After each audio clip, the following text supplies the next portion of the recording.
We all know how tough it can be to collect supervision hours. That's why my friend and fellow therapist Rachel created Motivo, making clinical supervision easy and accessible.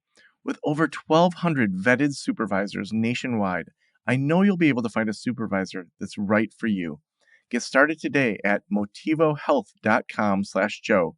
That's MOTIVO health.com/Joe.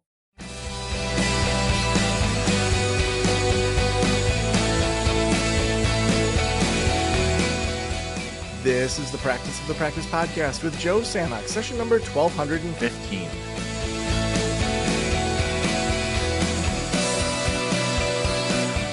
I'm Joe Sanok, your host, and welcome to the Practice of the Practice podcast. If you have been following this podcast, oh my gosh, such amazing topics, amazing people. I mean, I have been giving Josh, our guy who finds guests, just so much cred for this. He has done such great work. We talked about the future of trust. We talked about the future of dying. We talked about the future of listening with Greg McKeown. So Greg McKeown wrote the book Essentialism, which was one of the very first business books I read. And I usually don't look at my schedule more than like the morning of. And I saw Greg on my calendar and I was like, wait, like the Greg McKeown? And I'm like, oh my gosh. And then it's like, we covered the future of learning, the Stanford Accelerator of Learning, Isabel Howe. We talked about the future of peak performance in the last episode with Kobe Bryant's personal performance coach, Todd Herman. So this has been just a bunch of just pillars. I mean, honestly, like as I show up to each of these interviews, I'm sort of like, how the heck did I get here? I know I've been at this since 2012, and it was the first podcast for counselors in private practice.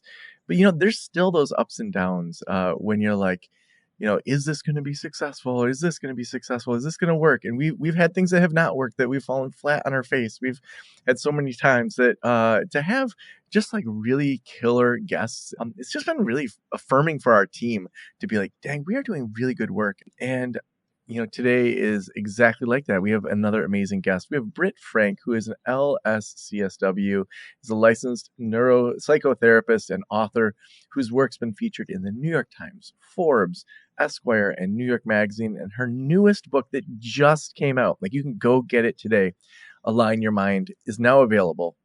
She received her BA from Duke and her master's from University of Kansas, where she later became an award-winning adjunct professor. Welcome back to the Practice of the Practice podcast, Britt. Hi, it's so good to be speaking with you again. Yeah, I am so excited to have you back and to be talking about your new book and talking about the future of addictions and addictions work. There's so many ways that we could take this episode, but first I just want to say welcome. Glad you're here.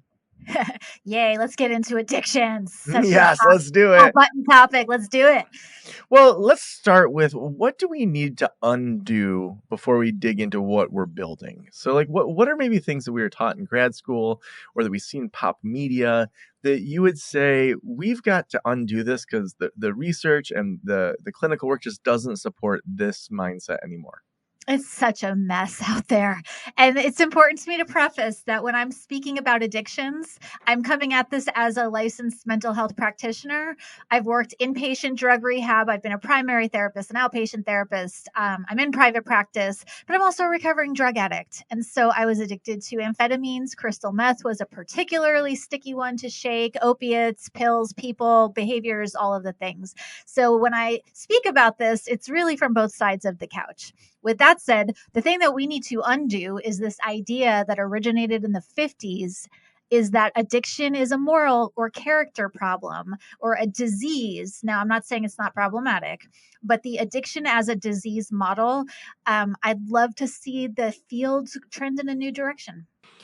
Yeah, I want to dig into what that looks like. But are there any other things that you would say we have to undo before we get into what we're building and what we see the future of it being? Oh dear. Well, me just saying it, what if addiction isn't a disease is going to create a lot of commentary. And so I also think we need to undo the role of the clinician in the treatment of addiction, because I was trained to be the layer of the law, the speaker of the truth. When you're an inpatient drug addiction therapist, Your job is not just to provide clinical care, but it's also to be traffic cop and disciplinarian and school marm and everything else. And this power differential that we see in the field of I'm the therapist, I'm right, I know best, you're the addict, you're wrong, you're morally depraved, and you need to do it my way. That's an undoing. I also think that the model that's most commonly prescribed for addiction, which is a 12-step model, needs to, and again, I'm not anti 12-step, those rooms saved my life, but to say there's a one size fits all approach and that every addict must identify as an addict for now, forever. I think there's an undoing. Let's undo all of it. The whole model of it's a personal character flaw and that the therapist is always right. I'm a big advocate of maybe it's time for some new strategies since the problem Well, is getting worse. it also seems to really perpetuate, like that old model, perpetuate like an industrialist view of the world where that one size fits all, that we can have a machine that we plug it in and a Model T kicks out on the other side. Like literally just last night, I was at improv. Every Tuesday night, I go to improv. And there was this one guy there that like we don't usually allow observers, but he's a participant. He's someone that does improv with us, but he just sat with like the coaches watching. And he and I happened to just be walking out together. And he told me that, a long-term relationship had fallen apart and that, things were like really rough for him. And I'm like, so like, what are you focusing on during this? And he said, I'm just trying to stay sober. And I said, well, like, what does that mean to you? How long have you been sober? And he said 54 days. And it was interesting because his point of view, and he's a probably Gen Z, like either like a older Gen Z or younger millennial, somewhere in there. His point of view was during this phase right now, I know that alcohol is not going to let me bounce back. I'm going to go into old coping mechanisms. That he saw sobriety as a tool to use right then, but it wasn't like, I'm an addict, I need to always live this way. And I think that there is some nuance there in regards to like certain phases of life too, that you need to kind of step into it. Now, what do you think of that? Like, is that how you think through things, or would you challenge what I just said? Well, if that works for him, I'm a big advocate of do you. Even the counting days thing and what he said tracks for him. And I do think there are phases in the recovery healing process. And I'm not anti counting days for everybody. But for me, if I asked you, how many days has it been since you learned how to drive? It's like, I don't know. Driving is something I didn't know how to do. And now I do. And now I drive. But to count the days since I became a driver doesn't make any sense. It's just not part of, not knowing how to drive just isn't part of my fabric anymore. And so for me, counting the days of sobriety was reinforcing the neural pathway in my head that said I am an addict. And so I couldn't tell you how many days it's been since I've done drugs. Not doing drugs is just part of the fabric of how I do. Now, that said, early recovery counting days is useful. But everything that we commonly accept, from counting the days to the definition of sobriety being full abstinence from all mood altering chemicals. And if it's anything but full abstinence, you're either in denial, delusional, or relapsing. I think we need some nuance to describe not every person with an addiction is wired the same, and not every recovery path needs to look the same. So let's talk about where it's headed. So if we're disrupting some of these old models, where are things headed? Where do you see the research and the practice headed? So I love that you do improv because you'll get what I'm about to say. And so if I were to look at the body of research, the history, where we're going, and boil it all down to what do I think addiction is? I mean, we know what it does. We know the devastation that it causes. We know the harm. We know the very, very real consequences. But I think of addiction less of a disease and more, and this is a hot take, so I will back this up. I view addiction as a type of unconscious performance art. Addiction is performance art. Okay, well, what does that mean? It means that addiction is playing out a story that needs to be told. The symptoms of addiction are not healthy, but they are functional. And most people, when you start looking at their patterns, particularly with addictive patterns, those patterns are in fact telling a story. So what is performance art? Performance art is often an in-your-face sort of very, oh my gosh, what are they doing type of thing that tells a story and asks us to look at old things in new ways. I don't think anyone sets out to be a performance artist addict. I think, but that is sort of the framework that makes the most sense to me, because addiction doesn't need to be cured. It needs to be listened to. And that's why I love the parts work framework, because when we look at, I am not an addict. I have parts of me that did very bad things and used very maladaptive coping skills in order to tell a pain story that needed to be witnessed and heard. And the solve is in the witnessing, not the abstinence, in my take. So how do you dig into that a little bit more? So you're saying it needs to be witnessed. So I'm thinking, you were addicted to some pretty heavy stuff. Mm-hmm. And like I'm thinking like, okay, you can witness that, but then like how do you stop doing it Yeah. without Yeah. without like counting Right. days or kind of the traditional sobriety model? Right. And I'm not saying that the behavior is what needs witnessing. It's what was underneath my addiction, what was driving it. That's the thing that needs witnessing. Because you can white knuckle your way Mm. through abstinence. You can. Like, I've tried all of the count the days, do the affirmation, and all those things are great. I've sat in 12-step rooms. I've worked the program with a sponsor, multiple varieties of the 12 steps. But until the story under the symptom is heard, those patterns are often going to either repeat, or we're going to transfer the addiction to something else. So someone can get sober from alcohol and still be a rageaholic. Someone can get sober from opiates and be a workaholic. We don't want to be hopping between compulsive behaviors. We want to know, what is the function of this behavior? In other words, what is the story that created the need for this behavior at all? And when that story is brought to light, often the need to white knuckle your way through counting days and doing those things is no longer necessary. But that said, early sobriety is more about stop doing the thing and less about let's understand it. And that's where, again, nuance is needed. Those first 90 days are really awful. But I focus less on let's stop doing the thing and more on what's needed right now is to be comfortable with discomfort. And culturally, we're very uncomfortable with being uncomfortable. Everything is, we have to watch our triggers and we have to create all of these spaces where all feelings are welcome all the time. But distress tolerance, which is a core DBT area, dialectical behavior therapy, I was never taught distress tolerance in grad school or how to help people feel miserable. Really, sports coaches and peak performance coaches probably should be involved in addiction recovery, because if anyone knows how to deal with discomfort, it's those people.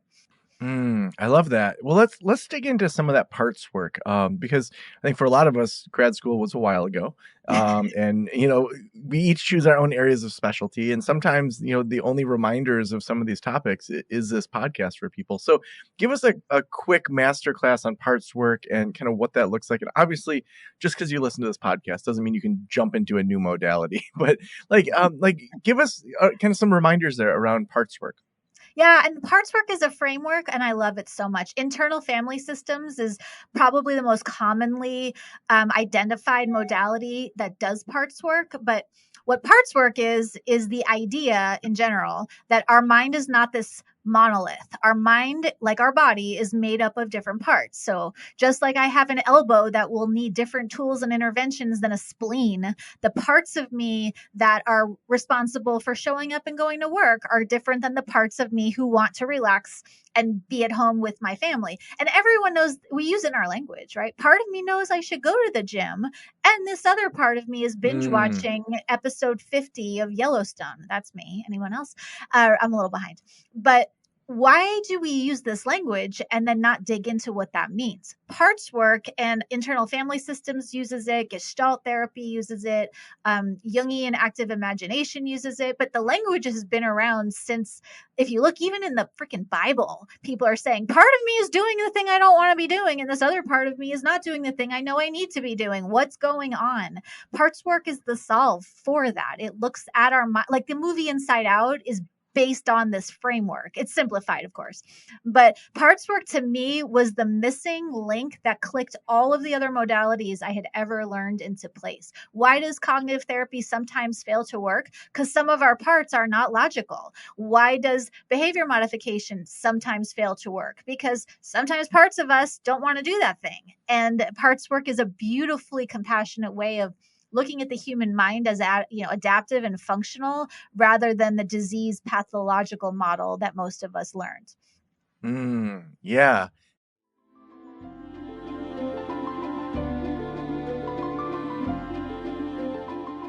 As a therapist, I can tell you from experience that having the right EHR is an absolute lifeline. I recommend using therapy notes. They make billing, scheduling, note taking, telehealth, and e prescribe incredibly easy. Best of all, they offer live telephone support that's available 7 days a week. You don't have to take my word for it. Do your own research and see for yourself. Therapy Notes is the #1 highest rated EHR system available today, with a 4.9 out of 5 stars on trustpilot.com and on Google.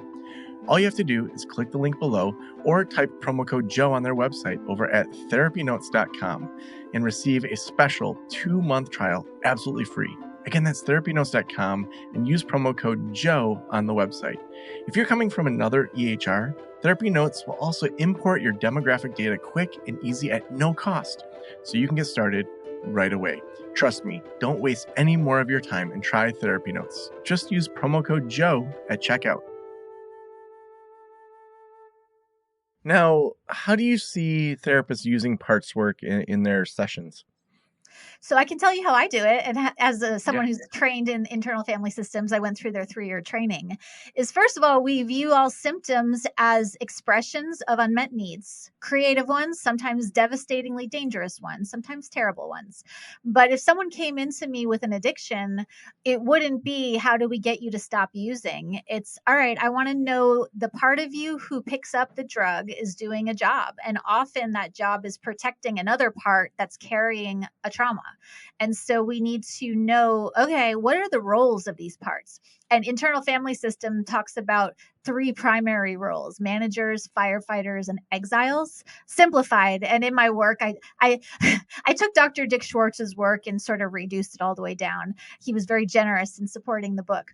But it's like, you got parts of you that try to prevent bad things from happening, parts of you that go bananas when the bad things happen so you don't have to feel bad, and parts of you hiding under the bed, terrified of anything and everyone.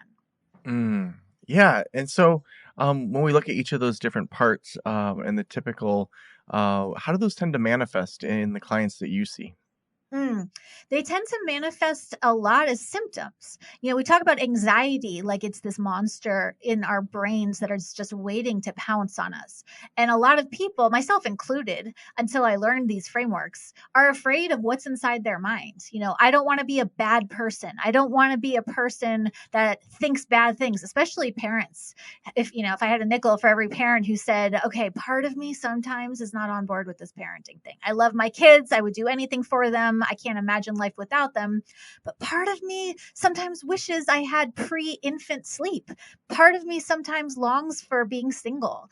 And if we don't give space for all parts to exist, those people are going to feel a lot of shame. So whenever I see someone really locked in shame, anxiety, impostery feelings, or really any type of feeling stuck in whatever form that takes, that's usually a sign that we have some parts that need our attention. And the beautiful thing is, once you start to it's like doing family therapy in your head with all your different personalities. Once you start to get to know the cast of characters inside your head and you learn to work with them instead of fighting them, life tends to go a lot smoother. Now, does this solve for all the external things that we have to solve for, like systemic oppression and inequality? No.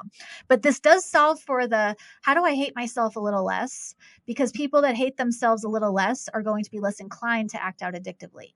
Mm. Well, so dig in a little bit into Align Your Mind, your newest book. How does this intersect with the work we're talking about? Yes. And the word integration is often used, and it makes sense if we're talking after a psychedelic session. We want to integrate that experience. But this idea that we can sort of integrate and mush all aspects of our humanity into one bowl is just not a reasonable get. And so I love the concept of alignment. Alignment doesn't mean we get rid of parts. It means all of those parts, like the tires on your car. When your wheels are aligned, your car runs smoothly. When your tires are misaligned, it's not a really great ride. So being aligned means all of your parts have are properly in roles that they want to be in and not these extreme roles like addiction that they were forced into to cope with some trauma or whatever. And I say forced, that's a whole nother rabbit hole we can go down. But when you align your mind, you're not making choices that annihilate your well-being. You're not living out of connection with your values and your purpose and the things that are important to you. It's not my job as a therapist to tell you what your values should be, but parts work helps realign all of those aspects of you so you don't feel like you're split between the angel on one shoulder and the devil on the other. It's just not how it works.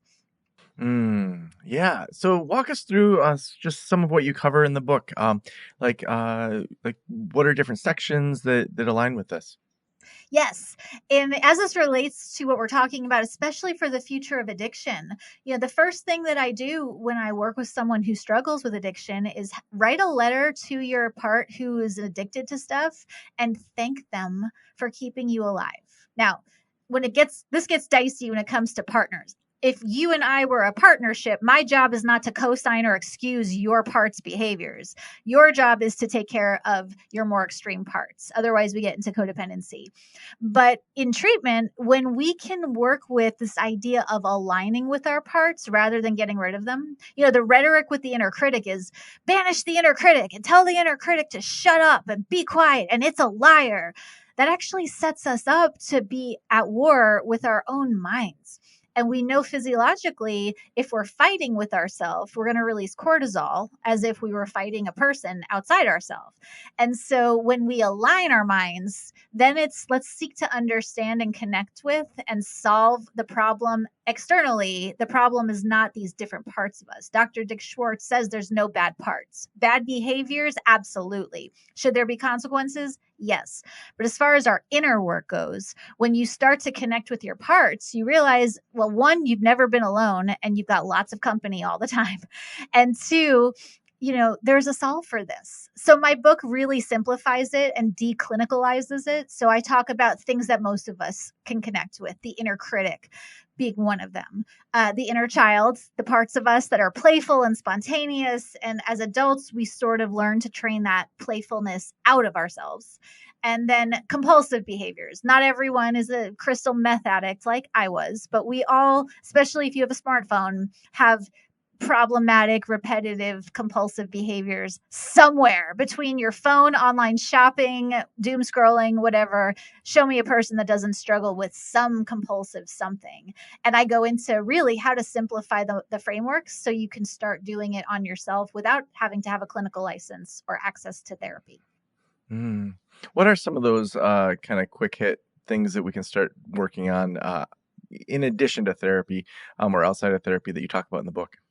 One of them is this idea that your mind is like a company full of people, but you can't fire anybody. You can reorg your system, but you can't get rid of anyone. And so the inner critic who's screaming at you all day, telling you how terrible you are, what if we replace the voice of the inner critic with the voice of an amazing, peak performance coach?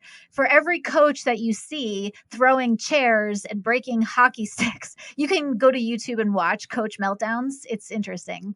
But then there are coaches that know how to get the best out of their players. And that doesn't mean coddling or enabling. A good coach is going to strike a balance between toughness and seeing your strengths and building you up and not just tearing you down. And in the book, I go into practical exercises, how to transform the inner critic into an inner coach. And how do we do that? Just, change your mind, Joe. That's all you got to do. No, there's a lot of it is based in REBT, rational emotive behavior therapy, which is we have to take inventory. What are the voices in your head saying to you? If we want all the voices in your head to get along, we have to start by putting pen to paper. What does your inner critic like? What's its core fear? What's its core desire? And what's its core need? Because there's a big difference between what I want, what I need, and what I fear. And so when we can start teasing that out and separating it, then it starts to make sense. When I started to understand why I was doing the things I was doing, and even more so than why, but just what these characters in my head were all about, it was a lot easier to not feel afraid of them. When we're afraid of our own physiology, it's really hard to solve a problem when you're in fight, flight, or freeze. So some of the book goes into practical nervous system, polyvagal type downregulation or upregulation things. And then it's a lot of inventorying. It's all right, let's sit down and actually just listen to what's going on in your head. How often do we listen to the conversations in our head? Not often. And it's fascinating when you can turn your inner monologue, I'm anxious, I'm terrible, no one will like me, into an inner dialogue. Hello, part of Britt who feels inadequate and terrible and wants to go ingest all of the chemicals. What if we sat down and had a cup of coffee? One of my favorite techniques, I call it the coffee cup exercise. We actually sit down with 2 cups of coffee and dialogue with this part of yourself as if you were talking to another person. It's my riff on empty chair therapy, but you can do it yourself, and it's a little scary and it's unnerving, but it's fascinating when you start dialoguing with I talk to myself in the car, like Alanis Morissette style, that ironic video where she's sitting in every seat, like look over at the passenger seat. Imagine your 16-year-old self is there. What do they need to hear? What do they want to say? We like to talk at people, but how often do we listen to others, let alone ourselves? So it's a lot of, here's how to actually dialogue with your mind. Here's how to talk to, it's couples therapy or family therapy for all of the chatter inside your head, which is my favorite form of work because it moves the needle. It's interesting how many interviews people talk about, looking at a younger version of yourself or an older version of yourself. Like that, even someone 5 years ago, how much they would be proud of where you're at now. Like, Britt, you've written all these books and this and that. And it's like, but then we get wrapped up into our daily things that we get stressed over. Whereas the 5 or 10 years ago self would be like, I can't believe what you've done. And then looking at, the 60 or 70-year-old version of yourself back at you, it'd be like, wow, like you were so healthy, or your kids were little, or like all these things. And it's like, it's so funny how that exercise, I feel like in the last couple months, I've probably had 3 or 4 guests, which, for the listeners, that's all over the place because we don't always chronologically, release our episodes. But it's interesting when there's these like kind of core lessons that, even if someone's talking about marketing, they go back to, and then it seems like it just keeps popping up over and over. And that's because, again, it's the reason it's in our language. Part of me feels this way and part of me is doing this other thing. Why can't the parts of me all get along with each other? It's a very human dilemma. And when we approach our problems, especially addiction, with this, you have one mind and it's either normal or disordered. It's either pathological or it's doing what it's supposed to do. We miss out on all of these tools and resources that are laying on the ground waiting for us to pick them up. Inner dialogue is one of the most powerful tools to feel better, feel more in charge of your life, feel more in control of your choices, and it's free. And you don't need any specialized training to be able to do it or to help someone else do it. Well, Britt, the last question I always ask is, if every private practitioner in the world were listening right now, what would you want them to know? Oh, I love that question. I would want everyone to know that our job as therapists is to manage our own parts so they don't show up in therapy. If you're feeling afraid for a client or overwhelmed by a client or worried about a client to the point where you're not eating or sleeping, that's a sign that your own therapist parts are in need of attention. Attending to my therapist parts has made a huge difference in how I practice and how I feel. So I hope every therapist remembers you have parts too, and they show up in the room and they need attention too. So awesome. Well, if people want to get your book, if they want to learn more about what you're thinking about and talking about, where should we send them? So many voices in my head. You can buy my book, Align Your Minds, anywhere you buy books. My website is brittfrank.com, or find me on Instagram, where my parts like to leave me there for hours at Britt Frank, and I'm happy to chat with you if you want to DM me. So awesome. Thank you for being on the show. Thanks for having me.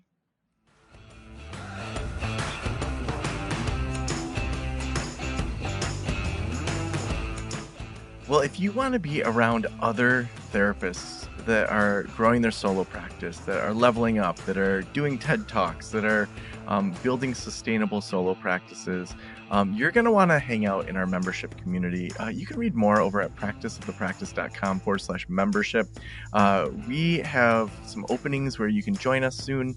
And depending on what track you want to be in, we've got our sustainable solo practice track. We've got group practice launch, group practice boss, and we've also got people that are building audiences and going beyond private practice. So no matter what your phase of practice is, head on over there. You know, we also couldn't do this show without amazing sponsors like Therapy Notes. Therapy Notes is the best electronic health records out there. They will help you switch over from your current EHR. They also give you 2 months for free or just money off if you use promo code Joe at checkout. They are phenomenal. They help with automated billing. It's going to make it easier to outsource your billing. So many reasons to switch to Therapy Notes. Just head on over to therapynotes.com, read about it, and at checkout, just use promo code Joe. Thank you so much for letting me into your ears and into your brain. Have a great day. I'll talk to you soon. Special thanks to the band Silence is Sexy for that intro music, and this podcast is designed to provide accurate and authoritative information in regard to the subject matter covered. It is given with the understanding that neither the host, the producers, the publishers, or guests are rendering legal, accounting, clinical, or other professional information. If you want a professional, you should find one.